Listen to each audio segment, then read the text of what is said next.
ചോറിനോടൊപ്പം ഈ ഒരു മുട്ട വറവ് കൂടി ഉണ്ടെങ്കിൽ അടിപൊളി ടേസ്റ്റാണ് കേട്ടോ. അപ്പോൾ അത് ഉണ്ടാക്കാനായിട്ട് നമ്മൾ മിക്സിയുടെ ജാറിലേക്ക് കുറച്ച് ചെറിയുള്ളി ഇട്ട് കൊടുക്കുന്നുണ്ട്. അതിലേക്ക് ഒരു 5-6 വെളുത്തുള്ളി ഇട്ട് കൊടുക്കാം. അപ്പോൾ കാശ്മീരി ചില്ലി അതിൻ്റെ പേരിൽ 1.5 സ്പൂൺ ഇട്ട് കൊടുക്കുന്നുണ്ട്. അപ്പോൾ എരിവുള്ള മുളക് പൊടിയാണ് നിങ്ങൾ നോക്കിയിട്ട് ചേർക്കുക.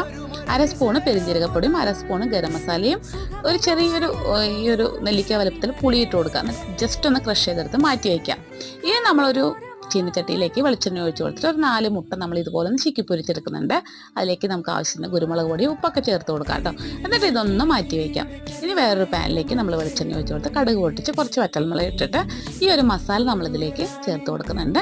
ജസ്റ്റ് ഒന്ന് വഴറ്റിയതിന് ശേഷം അതിലേക്ക് കുറച്ച് വെള്ളം കൂടി ഒഴിച്ച് കൊടുത്ത് ആവശ്യത്തിന് ഉപ്പ് കൂടി ഇട്ട് കൊടുക്കാം. അതിൻ്റെ പച്ചമണമൊക്കെ ഒന്ന് പോകുന്നവരെ ഒന്ന് അടച്ച് വയ്ക്കാം. ഇനി ഇതിലേക്ക് നമ്മുടെ മുട്ട കൂടി ചേർത്തിട്ട് നന്നായിട്ടൊന്ന് മിക്സ് ചെയ്തിട്ട് കുറച്ച് സമയം ഒന്ന് അടച്ച് വയ്ക്കാം. അതിനുശേഷം ലാസ്റ്റായിട്ട് കുറച്ച് കറിവേപ്പില മുകളിലേക്ക് ഇതുപോലെ ഇട്ട് കൊടുക്കുന്നുണ്ട്. എന്നിട്ട് നമുക്ക് സെർവ് ചെയ്യാം. നല്ല അടിപൊളി ടേസ്റ്റുള്ളൊരു മുട്ട വറവാണ്. ട്രൈ ചെയ്ത് നോക്കിയിട്ട് ഫീഡ്ബാക്ക് അറിയിക്കുക. ഇഷ്ടമാവണം ഒന്ന് ലൈക്ക് ചെയ്യാം.